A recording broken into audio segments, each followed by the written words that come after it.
नमस्कार, मैं हूं शिखा शुक्ला और आप देख रहे हैं एमपी दर्पण न्यूज। आइए रुक करते हैं आज की ताजा तरीन बड़ी खबरों की। सत्यमेव जयते को लोकप्रिय बनाने वाले महान शिक्षाविद और समाज सुधारक थे महामना जी डॉक्टर मोहन यादव। रावतपुरा धाम के कण कण में हो रहा है ईश्वर का प्रत्यक्ष अनुभव। जहां पड़े भगवान राम व श्री कृष्ण के पग, उस भूमि पर होंगे तीर्थ स्थापित। मुख्यमंत्री डॉक्टर मोहन यादव हुए श्री राम कथा में शामिल। मुख्यमंत्री डॉक्टर मोहन यादव भिंड जिले के लाहार विकास खंड पहुँचे, जहां रावतपुरा धाम में महामना पंडित मदन मोहन मालवीय जन्मोत्सव के उपलक्ष्य में गत 22 दिसंबर से जारी श्री राम कथा में शामिल हुए। मुख्यमंत्री डॉक्टर मोहन यादव ने रावतपुरा धाम पहुंचकर सर्वप्रथम रावतपुरा सरकार हनुमान जी के दर्शन कर विधिवत पूजा अर्चना की तथा प्रदेश की समृद्धि, शांति और खुशहालों के लिए मंगल कामनाएं की। कथा श्रवण से पूर्व मुख्यमंत्री डॉक्टर मोहन यादव ने कथा व्यास आचार्य श्री शांतनु जी महाराज एवं रावतपुरा धाम के महंत श्री रविशंकर जी महाराज का माल्यार्पण कर सम्मान किया एवं महाराज श्री से आशीर्वाद प्राप्त किया। उल्लेखनीय है कि रावतपुरा धाम के महंत श्री रविशंकर जी महाराज द्वारा रावतपुरा धाम में महामना पंडित मदन मोहन मालवीय जन्मोत्सव के उपलक्ष्य में श्री राम कथा का आयोजन किया जा रहा है। गत 22 दिसंबर को शोभा यात्रा कलश यात्रा के साथ शुरू हुई। श्री राम कथा के तीसरे दिन मुख्यमंत्री डॉक्टर मोहन यादव कथा श्रवण के लिए पहुंचे।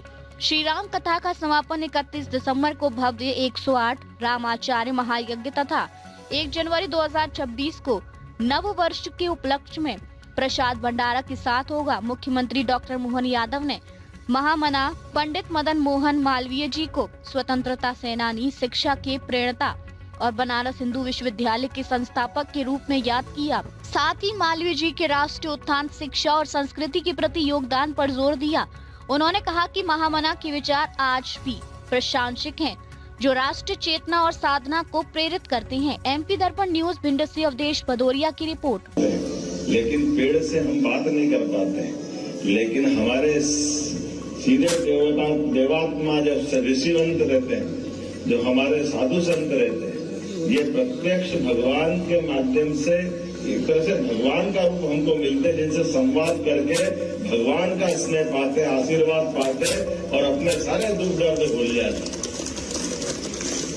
हम तो एक तरह से इस स्थान पे आने से पहले जरूर आए थे यहाँ पर, लेकिन वंचित हो गए। मुझे मालूम नहीं महाराज जी, आप आते तो हमको बुलाते, ये पहला राज खुला, हमको क्या मालूम आपको जल्दी बुला लेते तो हम जल्दी आ जाते।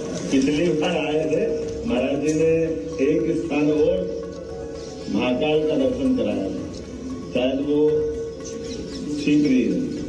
आज यहाँ की भव्य दिव्य भगवान शंकर की, भोलेनाथ की क्या प्रतिमा और कौन कौन सी जगह कौन कौन से देवी देवता है, और ये तो हमारे चर्म चक्षु से पता नहीं दिख भी रहे। अज्ञात दिव्य ऐसे हैं कि जिसका एहसास नहीं कर सकते। हमारे लिए ये वाकई अद्भुत स्थान है और जिनके निमित्त ये आयोजन किया गया।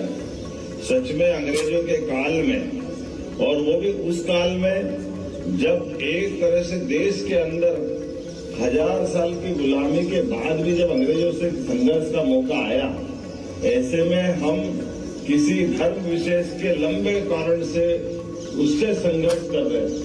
ऐसे में जड़ों से जुड़ने के लिए पंडित मदन मोहन मालवीय जी ने जो काम किया, वाकई अद्भुत किया। मैं उनको प्रणाम करता हूँ, उनके उस भाव को प्रणाम करता हूँ। पंडित मदन मोहन मालवीय महामना, जो महामना शब्द है वो सच्चे में चरितार्थ किया। बनारस की कीर्ति प्रसिद्धि हजारों साल से थी। अयोध्या, मथुरा, माया, काशी, कांची, अवंतिका, पुरी, द्वारावती, सप्तैते मोक्षदायिका, ऐसे हमारे बनारस के साथ हमारी सप्त मोक्षधारी नगरियां हैं।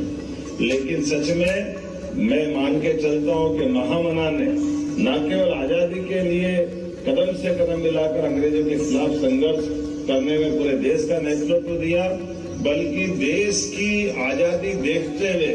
अब तक के लिए बस इतना ही, फिर मिलते हैं ऐसे ही बड़ी खबरों के साथ। जब तक के लिए दीजिए मुझे इजाजत और देखते रहिए एमपी दर्पण न्यूज। अधिक खबरों के लिए चैनल को सब्सक्राइब करिए। धन्यवाद।